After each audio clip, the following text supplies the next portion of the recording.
Hello, hello, hello. Hi, everybody. Welcome back to the Mind Your Business podcast. Hey, guys. What up? So we on tonight. We on tonight.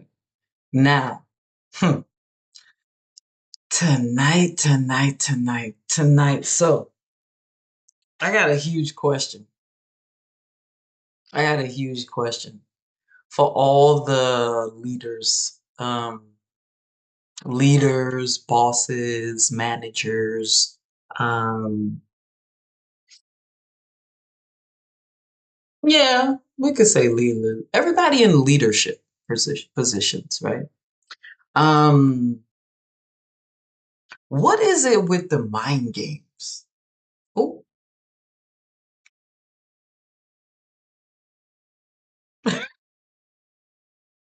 why do we have to play mind games? I'm trying to figure this out. Why can't we just be genuine with people? I mean, I know people are people. People are people. People are people. Right? But why we gotta play mind games? Hmm. Let's talk about it. Let's talk about it on our weekly podcast, guys. Thank you. I think I wasn't mentioning before. Please share,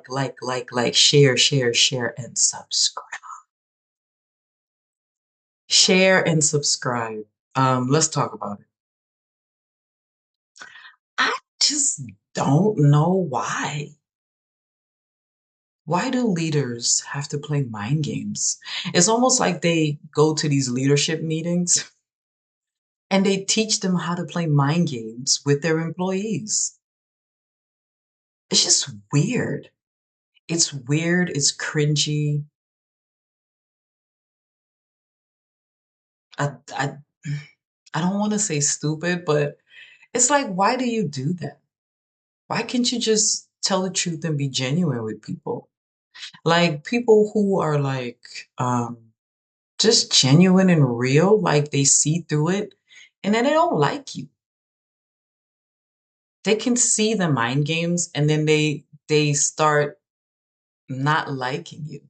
They start not wanting to speak to you. They start not wanting to tell you exactly what's going on in your business because they don't want any interaction. And that's a problem because your employees are your frontliners. Those are the most important people. They're like your children.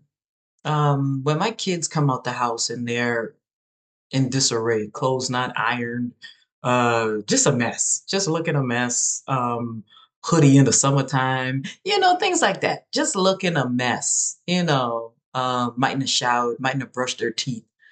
And then they're like, hey, I'm ready to go. Now, in public, they are a reflection of me. My children are a reflection of me. And please, I don't want anybody to get this misconstrued or misunderstood. By no means am I saying that employees are children. I'm not saying that because these are grown folks, okay? And it's people that are, they they it's a range of all ages, right? So what I'm trying to say is they are a reflection of you. So if your team is a mess, most likely you're doing something that's creating a mess. You know what I mean? If your team is non-productive, then you're doing something that might you're not communicating productiveness to them. It's like you are a reflection of your team, just like your kids. I mean, your team is a reflection of you. Sorry about that. And just like your children are a reflection of you. If they don't have any manners, ding, ding, ding, guess what? You didn't teach them any, right? If they're not clean, it's because you're not saying anything. You're not communicating it right for them to get it that that's not what you do because they are a reflection of you. On the job, these people go through the industry or they go through the company And these are the people that say, hey, I belong to that department. I belong to this person. Oh, this person is my leader. And if they're showing up not prepared, not professional, not clean, it's because of you. Now, I in turn think that that's because of the mind games people play, leadership plays. They play these mind games with people, and then people kind of push back, and then they don't want to talk to you. Now your entire company is going in a disarray because you wonder, well, what's going on? Because you've been playing mind games. If you appreciate somebody's work, say, hey, I appreciate your work. And if somebody needs to have a talking to, then you talk to them genuinely. Don't congratulate one person in front of everybody, and then you're not congratulate everybody else. So now you have created this division. Now everybody's going to be like, oh wow, she's the pet. No, they think that when they do that, that everybody wants to catch up to that person.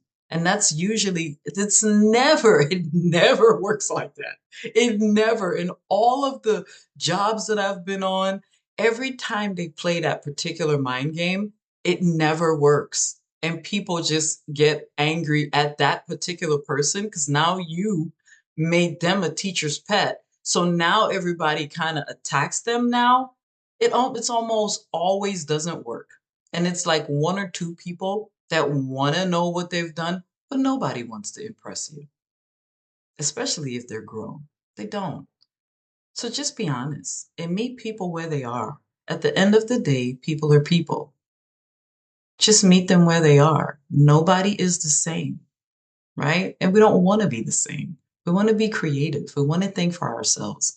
And we want to bring our individual things to this huge organization, or we want to bring this individual to this one team. And it can happen. I just think that we need to train each other, or they need to throw away the leadership handbook. If that was like back in Willie Lynch days, you see what I'm saying? If it was back in Willie Lynch or Jim Crow, like we need to throw that out. It doesn't work. You know what it does? It leaves your job with a revolving door. That's what it does. Because people leave when people play games. They don't want to stay. So if you honestly think that somebody's doing good, let them, but also encourage the others that are not. Because they're probably not getting that at home. So that just that word of encouragement and calling them by name, it matters because they're probably not getting that at home or they probably never got it in their lives. So when you pinpoint someone, you're doing the same thing to them that has been done to them all their entire lives. Okay. It was just weighing on my heart. I had to talk about this today because I didn't understand why people play mind games like that. And these are human beings. Like you wouldn't want somebody to play with you. So why are you playing with other people's thoughts and minds and self-esteem and worth? That's not cool. I always remember how I felt when I was on a job and a leader did that to me.